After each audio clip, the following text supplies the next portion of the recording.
I don't know that you guys are fully aware, but when an automobile is driving down the road, we have largely ignored what's really happening at the point where the wheel touches the road. If our automobile is attempting to go this way, it's trying to do so by spinning the wheels that direction, trying to push the ground backwards. But what this ultimately must mean is that there is a force on the car forwards from the ground, and that force is going to be friction. It is friction that pushes the car forwards. If there was no friction there as the wheel tried to spin, it would just spin in place because there's nothing to keep this point in contact with the ground. We haven't spent a lot of time talking about rolling, but we will, because it's critical to our understanding about how things actually behave in our environment. But if I can get past that, it's friction that pushes the car forward. If we talk about a train, it's still friction that pushes the car forward.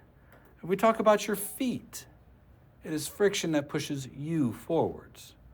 You're pushing off against the ground. Jumping is the same way. You're able to jump because you can apply a downwards force to the ground. And in response, the ground applies an upward force to you. Push hard enough downwards, the ground will allow you to rise off the ground. That's what happens. But the moment you're off the ground, it's not like you can keep going up.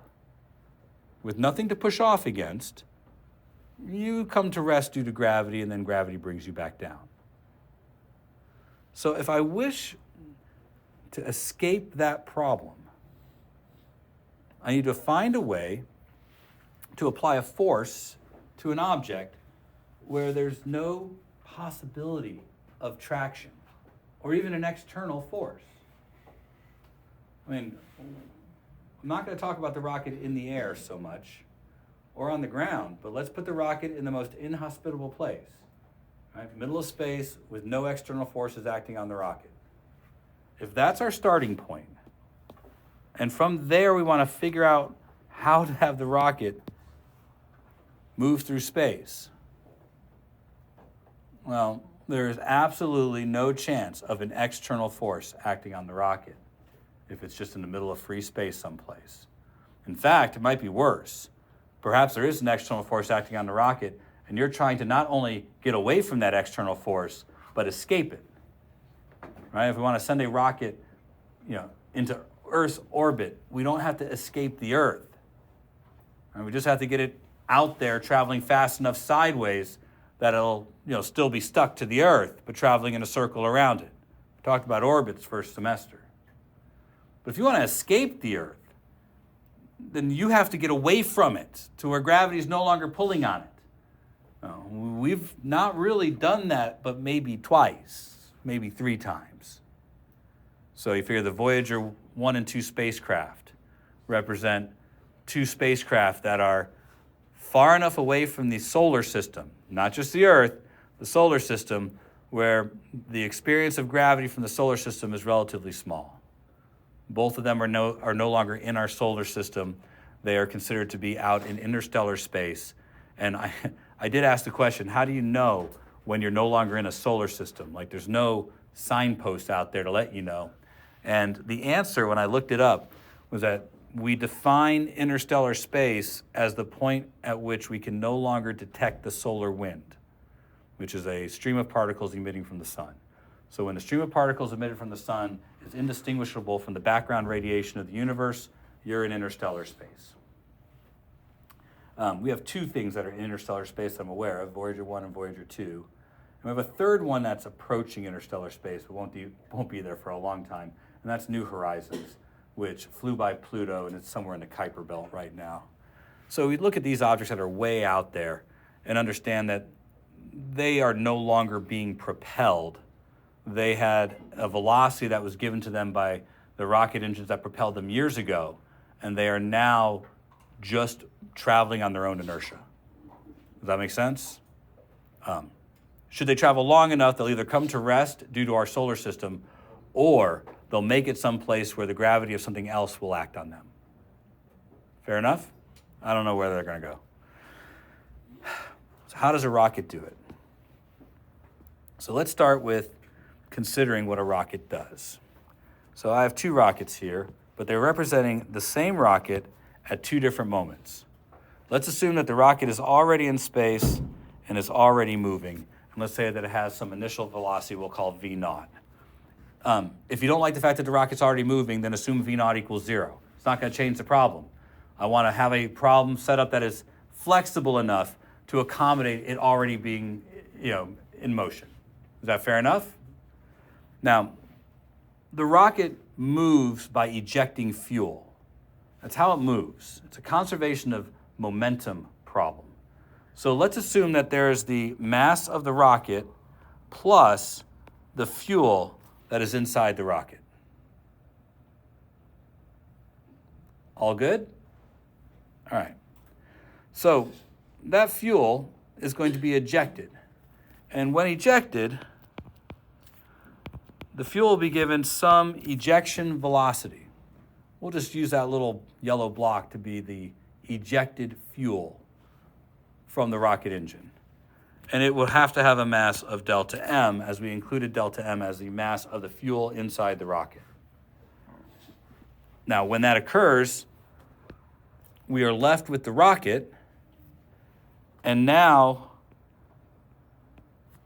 a rocket that has increased its velocity.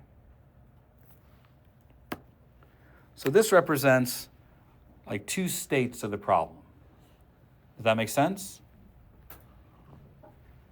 Yes or no? All right. It takes time for this to happen. All right, so there's a small delta T when this bit of fuel is ejected. Now, if we're really talking about a rocket could be continuously ejecting fuel. So we'll eventually say that that delta T is small, because it's not like the rocket sits there and just does a puff of ejected fuel, and then there's a time interval that passes for a little bit, then sends out another puff of ejected fuel. That's not how the rocket works. It usually is sending out a stream of fuel. Does that make sense? Well, we'll get to that a little bit. There have been experiments with engines that don't eject all their fuel continuously. There are plenty of other styles of rockets that do eject the fuel in bits and pieces at a time. And you would just look at each bit being ejected and what it does to the momentum of the rocket. But let's consider that this is a relatively small period of time where this occurs. Now, conservation of momentum takes over here. So this is a conservation of momentum question. Let's consider the momentum of the system before the fuel is ejected. That would have to be the mass of the rocket plus the mass of fuel, all traveling at the same velocity, v naught. This represents the momentum of the rocket initially. All good? mv. Now, we'll have the momentum of the rocket final plus the momentum of the fuel final. That all okay? All right. So let's consider how we might do that. The rocket no longer has mass m plus delta m. The rocket is just mass m.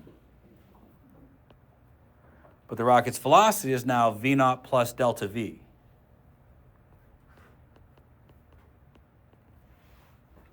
That all good? Okay. The fuel has a mass of delta m. And that's how much fuel was ejected. Now, I would write that it was ejected at negative VE, the ejection speed, but it can't. The rocket fuel, before it was ejected, was moving at V naught. So when the rocket fuel is ejected, the actual speed of the rocket fuel relative to the ground is going to be V naught minus VE. Because V naught was how fast the rocket was going compared to us. We're observing the rocket as it passes by. So before the rocket fuel is ejected, it was traveling with the rocket. Now, part of the reason to write it this way is because the rocket's going to be going faster and faster all the time. This VE represents how fast the rocket fuel is ejected relative to the rocket. That would be staying the same all the time if you wanted to. Like, you could control that by controlling your rocket engine. You could eject fuel faster or eject fuel slower. But if we were always measuring this relative to the person on the ground, that could vary greatly depending on how fast your rocket is going. So it's nice to have this measurement be relative to the rocket's speed. And consider, when a rocket was at rest, this is how fast the rocket fuel would be ejected out the bottom of the engine cone. Just as the rocket starts to move, that ejection speed changes relative to the ground. We all okay with that? Not trying to make it hard. If you're in the back of a pickup truck going 20 miles an hour and you throw a rock backwards at 5 miles an hour, you understand that relative to you, the rock is leaving you at 5 miles an hour. But relative to the ground, it's still going forwards at 15 miles an hour. You following along? That's all I'm saying here. So we're all good with that? No longer confused, because I had some confused faces. All righty. I don't know if you see it in here, but there are some things that cancel out here. And it might be worth exploring what happens here in the weeds of the mathematics. So let's do so, shall we? I'm going to distribute the V naught.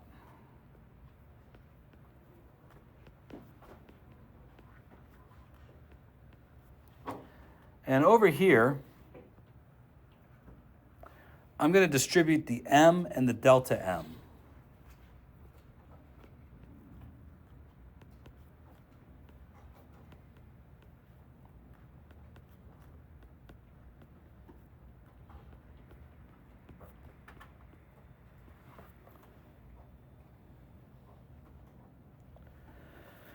Oh, I didn't distribute the delta M because I became distracted. Sorry.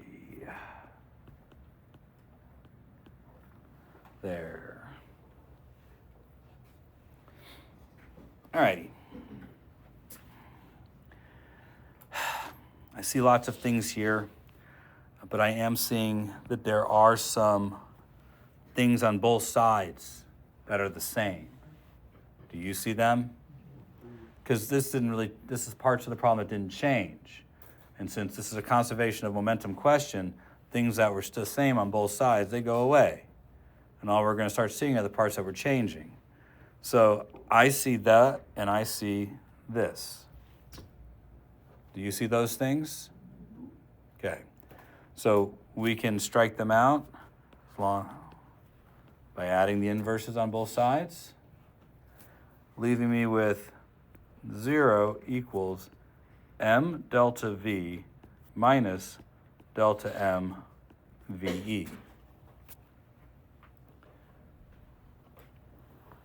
So it's saying that the amount that the momentum changed for the rocket plus the amount of the momentum gained by the rocket fuel relative to the rocket adds up to be 0. It's fine. Let's make this an equivalent statement. So I'll move the negative to the other side and rearrange a bit and get M delta V equals delta M VE. That all good for you guys? Okay. All right. I'm going to change something real quick because this worked really well to get us to this moment. But I want you to consider this represents the mass of the fuel ejected. Is that okay? But also,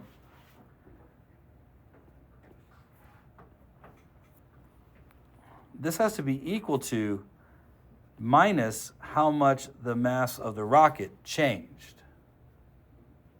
Right? The rocket's mass lost mass by this much. That all okay? Can you explain that again? Sure. I could reference this as when the rocket is ejecting fuel, the fuel was already part of the rocket. So we can either reference this as the fuel was separate from the rocket, and this is how much fuel was ejected, or we can reference this is how much the rocket's mass lost. Is that okay? The only reason I want to do it this way is because we're going to do two things mathematically in a minute that I think you'll find useful, or at least interesting. So we're doing this now from the standpoint of the rocket. And the reason I'm doing it this way and explaining this part later is I had a picture that I was working from, and it was easier to show this ejected piece as something separate as opposed to something that came from the mass of the rocket. Does that make sense? Okay, as it was physically in the rocket and part of the rocket. But we could have said from the very beginning that the mass of the rocket was m and put a negative sign here, that the mass of the rocket was m minus how much of its mass there was. Or do m there and have m minus delta m here. I could have done it either way. I chose to choose, that the rocket fuel was in the rocket originally, and then we took it away. Is that all right? All right. So I'm going to do a substitution and say this m delta v equals negative delta big M VE. Now we said this occurs in a period of time dt. If the rocket is continuously ejecting fuel, then dt is a very small moment in time. So if we say that we're talking about an infinitesimally small amount of time, that suggests that we are looking at an infinitesimally small change in velocity, while there was a infinitesimally small change in the mass of the rocket. I want to transition this to a point where we're talking about the continuous ejection of fuel from the rocket. Everybody see where I'm going with that? Okay. We're going to use this twice. So I'm just going to, for the time being, consider two parallel problems I want to talk about. All right? Here's the first problem. I can take my period of time and divide it on both sides of this relationship. So I have this divided by dt and this divided by dt. All good? All right, I'm going to regroup the left side.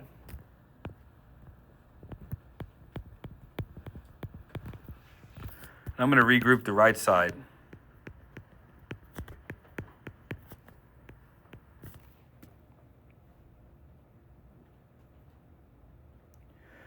Do you recognize anything about the left side?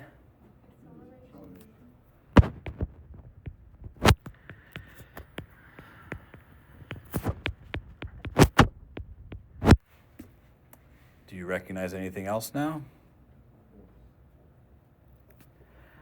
This must be thrust. Right, MA. This is the force acting on the rocket. So this isn't an external force, but it kind of is. This is the force the rocket pushes off against. It pushes off against its own mass, and it's related to how fast you can eject the mass. So if you want to increase the force on the rocket, there are two ways to do so. Do you see those two ways now? Because the right side only has two ways to do so. The right side says you can have more force on your rocket if you eject the fuel faster. Eject more fuel in a smaller amount of time. You can also increase the thrust on the rocket if that fuel is given a higher ejection velocity. Two different ways you can increase the thrust on a rocket. Now, does this match with what you see when rockets are launched? Have you noticed that oftentimes, especially on the surface of the Earth, we have lots of rockets all firing at once? There are limits to how fast we can eject the fuel. meaning we have fuels that are only so combustible. Once you've reached the max of how fast you can combust the fuel and therefore how fast you can eject the fuel, those limits require that you use some other way to increase the thrust on the rocket. So if you want to lift something heavy, you probably have to have lots of rocket engines so you can eject lots of fuel all at once. Now, as the rocket progresses, the mass of the rocket's getting smaller, so it's going to be easier to push. And you're also getting further away from the Earth, so the downward force from the Earth is probably becoming less. But if you want to maintain a thrust, these are your choices. You can do one or the other or both. So finding rocket engine designs that increase the ejection velocity of the fuel, that's a real point of study.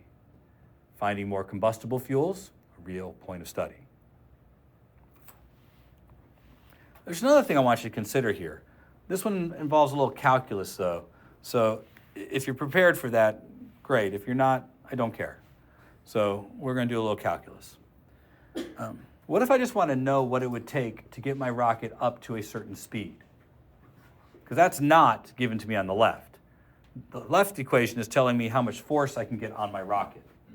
But if I want to figure out how fast I can get my rocket to go, and this is necessary, if I want to get my rocket into an orbit, and we talked about, didn't we talk about earlier this year, how fast you'd have to be traveling to be in certain orbits? Not all of you learned that, because I'm just doing some retests over there, and I'm noticing some people really didn't learn that, because in the retest it was clear. But some of you did, and did great. Figured out you can make a mv squared over r equal mmg over r squared equation and figure out how fast your rocket has to go. So let's take this and collect terms. I know you might not remember that, but we've talked about collecting terms when it came to differential equations a while ago. And this is a differential equation because it has a differential in it. So I'm going to get dv by itself, and I'm going to get m over the same side that has dm. This is the stage in solving a differential equation called collecting terms. And we talked about the idea about collecting terms. So I have everything with v in it on the left side. I know ve isn't over there, but ve is a constant. There's nothing in the problem here that has the velocity of the rocket. ve is the velocity of the fuel as it's ejected. It's a constant. And I have everything that has to do with the mass of the rocket on the right side. You guys see that? Well, I would like to take the integral of both sides to get rid of the dv and change it into the initial velocity to the final velocity. That's my limits. That might be 0 for the initial velocity. I don't know. I'm just going to say v naught. And during the time that I am increasing the speed of the rocket, I'm going to start from an initial mass of the rocket to a final mass of the rocket. Everything good so far? Okay. Now, I understand that your calculus is in some ways incomplete because some of you are still learning and some of you haven't had it yet. So we're gonna do some of this together. The left side first, because it's easy, and we've done this integral before. We are going to take the antiderivative with respect to v, but I see no number here. So what's the implied number? 1. But 1 can be considered v to the 0 power. So I will put v to the 0 power here. Now, what is the antiderivative of v to the 0 power with respect to v? I add 1 to the exponent, and I divide by the new exponent. So this will be v to the 0 plus 1 divided by 0 plus 1. That is the antiderivative of v to the 0 power.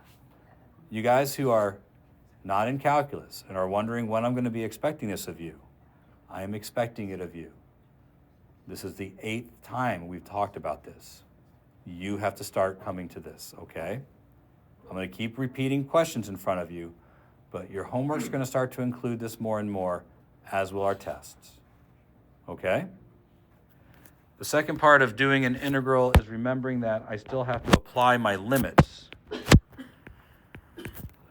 Applying your limits mean that you put in the upper limit and you subtract and put in the lower limit. So putting in my upper limit, I will get VF, and I will subtract and put in my lower limit, that's V naught. That is the left side of this integral. The left side of the integral tells me how much the velocity of the rocket will change. The right side's a little harder.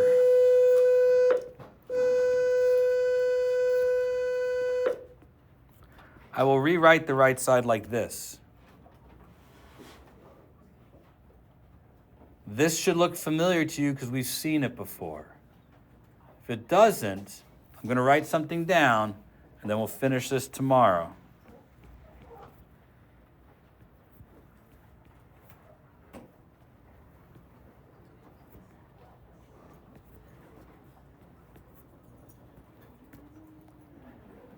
We've talked about it, but you need to start remembering that the antiderivative of the inverse is natural log. You gotta start remembering this. So now, put in my limits.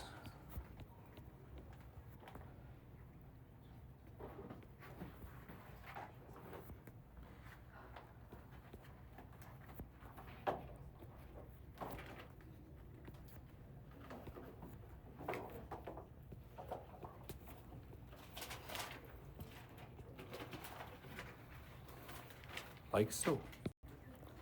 Now continuing on, I could move the negative side inside. When I do, I would switch these.